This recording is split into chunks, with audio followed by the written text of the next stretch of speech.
Hey guys, welcome back to another video, and this week I'm going to show you how I built a maple and walnut picture frame and fixed a pretty big mistake while adding to the design of one of the frames. I'll show you guys all the processes of building the maple picture frame and a few of the walnut frame just because they share most of the same steps. The maple frame was actually a gift for someone, so I wanted to keep the cost down by using the glass and hardware from another frame that I bought used for a couple bucks. I started by measuring the border of the old frame and decided to go with a narrower border of about 1 inch, which I think gives it a more modern look.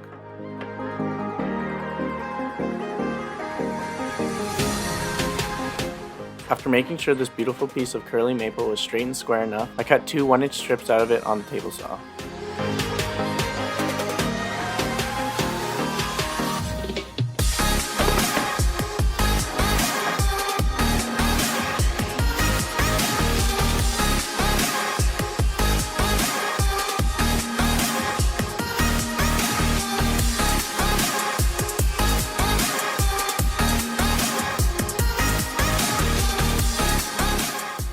I measured the inside lengths on the old frame and added 1 inch on each side to account for the 45-degree miter I'd be adding later. I marked out these lengths on the two pieces of maple with a little bit extra so that I can cut them down to their final length later.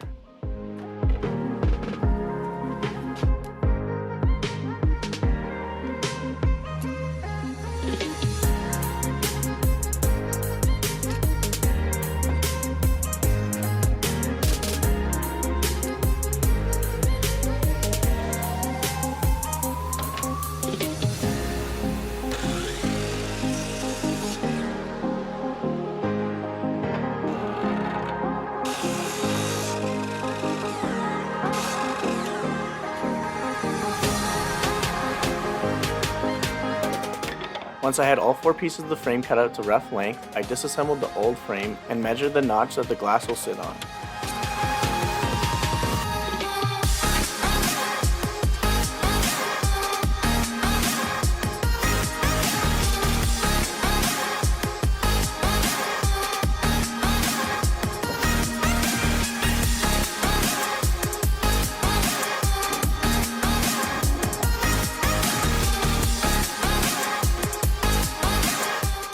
Before cutting the notches out on all the pieces of maple, I took the time to figure out which side of each piece looked best and mark where they'll be placed on the frame.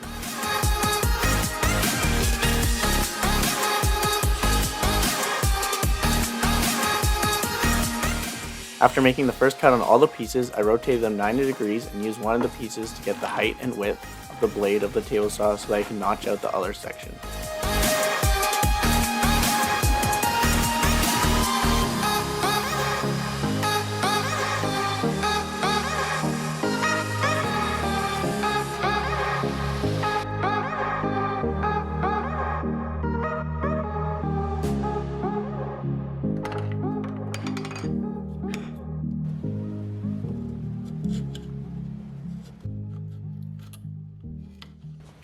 After I'd cleaned up all the notches with a chisel, I taped together the top and bottom and the two sides so that I could cut them all to the exact same length. It's super important that the top and bottom are the same length and the two sides are the same length so that you can have nice square corners. I set my miter saw to 45 degrees and cut the top and bottom set and the two side sets on one side. Now that I had a miter on one side, I simply lined up the glass on that side and then made a mark on the other side where I needed to make the second cut. This part is a little tricky at first because you'd think you'd make the mark on the notch here, but in fact you want to make the mark on the upper section here. I highly recommend doing a few test cuts to make sure your blade is exactly at 45 degrees or doing it on the table saw if you have a nice miter gauge, as it gives better results. I took my time making multiple cuts, checking with the glass to make sure I didn't cut them short.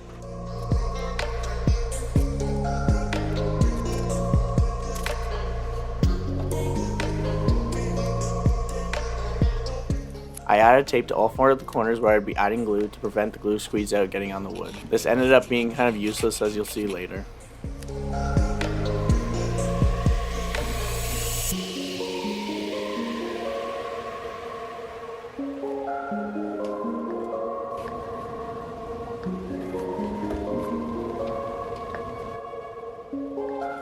After adding a generous amount of Type 1-3 wood glue to all the ends of the pieces, I clamped it together using a ratchet strap.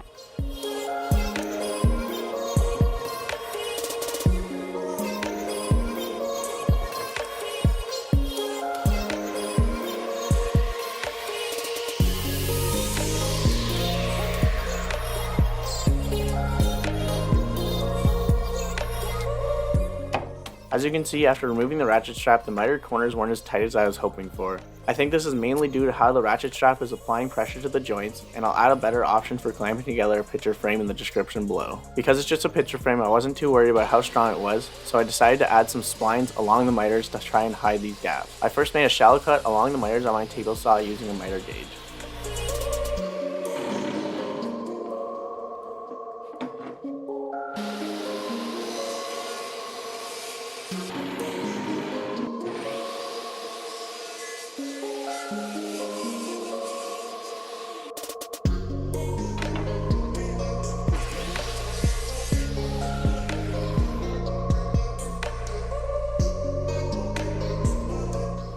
Once I had all the grooves for the splines cut, I cut out a few strips of this darker maple on my table saw. I then sanded them down until they fit snugly in the grooves and attached them using wood glue.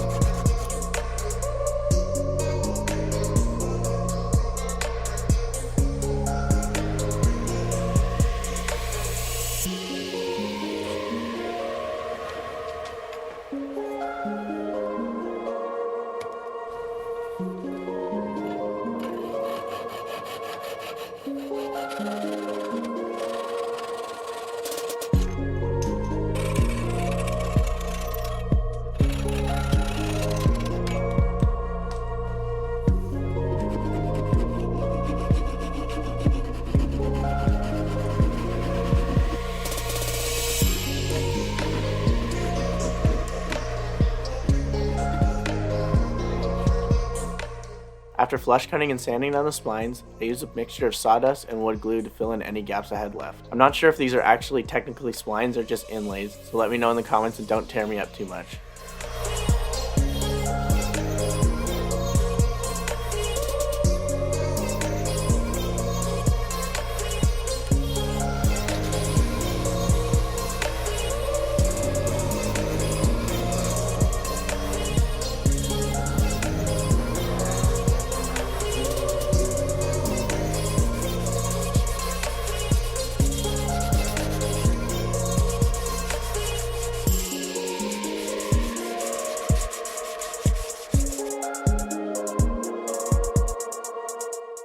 I sanded the entire frame thoroughly to 220 grit before adding a few coats of spray-on lacquer and satin.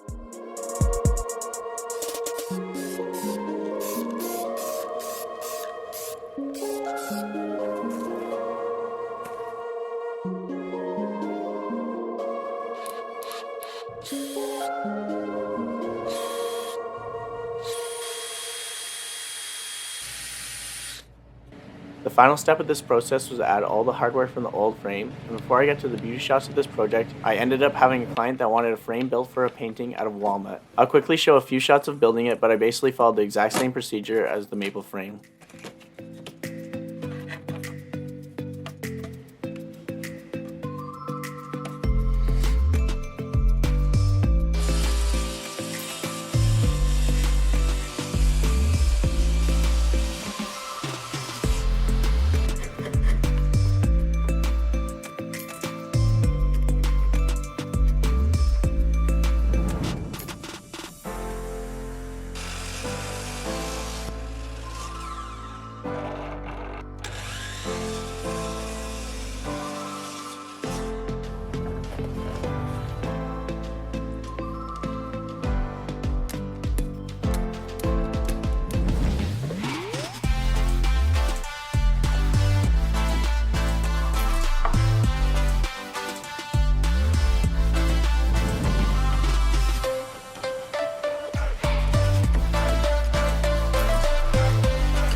I actually really enjoyed making these frames as they're different from my table builds, requiring a bit more precision so that everything's perfect. As always, thank you so much for watching this video, and make sure to hit that subscribe button if you enjoyed. Also, make sure to stay tuned to the end of the video so you can see a sneak peek of the next video. Thanks.